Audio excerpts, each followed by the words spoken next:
ఇది కేవలం ఓ పెంపుడు జంతువు కాదు, ఇదో ఫ్యాషన్ స్టార్.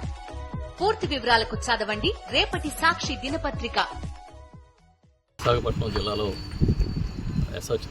అచ్యుతాపురం ఒక ఫార్మా కంపెనీలో యాక్సిడెంట్ అయ్యి అనకాపల్లి సమీపంలో దాదాపుగా 17 మంది మరణించిన సంఘటన మనం చూసాం. ఆ ఘటనలో కాకినాడ, అదేవిధంగా సామర్లకోట, బిక్కవోలు, తర్వాత పాసలపూడి లంక ఈ ప్రాంతానికి చెందిన 9 కూడా మరణించారు. చాలా దురదృష్టమైన సంఘటన అది. త్రుటిలో ఈ సంఘటనలో ఇంచుమించుగా 17 మంది మరణించి చాలా పెద్ద ఎత్తున గాయపడ్డారు. ఆ సంఘటన జరిగినప్పుడు గౌరవ మాజీ ముఖ్యమంత్రి శ్రీ వైఎస్ జగన్మోహన్ రెడ్డి గారు అక్కడికి రావడం, వారందరినీ కూడా పరామర్శించి ఆయన తమ వంతుగా వారిని ఆదుకోవాలనే ఉద్దేశంతో మరణించిన కుటుంబ సభ్యులందరికీ ఒక ఆర్థిక సహాయాన్ని 5 లక్షల రూపాయల చొప్పున ఇవ్వాలని చెప్పి నిర్ణయం తీసుకున్నారు.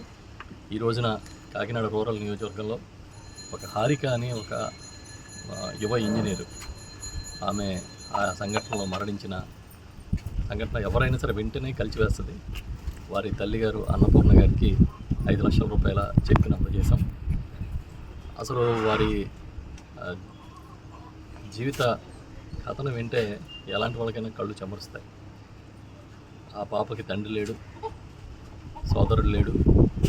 ఇప్పుడు తల్లి తన మాత్రమే ఉండి కష్టపడి చదువుకుని ఒక ప్రభుత్వ పాఠశాలలో చదువుకుని అక్కడి నుంచి ఇడుపులపాయలో ట్రిపుల్ ఒక సీట్ సంపాదించుకుని మళ్ళీ అక్కడే ఉద్యోగం సంపాదించి ఉద్యోగంలో చేరిన 9 నెలలకి 10 నెలలకి ఆమె ఈ ప్రమాదంలో మరణించడం అనేది అసలు ఊహకందనంత విషాదం.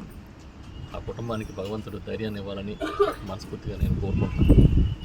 ఎంతో భవిష్యత్తు ఉండి ఎంతో ఆశలతో కష్టపడి చదువుకుని ఇంకా కష్టాలు తీరే ఉద్యోగం వచ్చిందనుకున్న సమయంలో ఈ విధంగా జరగడం అనేది చాలా దురదృష్టం. ఎప్పుడూ కూడా ఆ కుటుంబానికి అండగా ఉంటామని తెలియజేస్తూ ఉన్నా.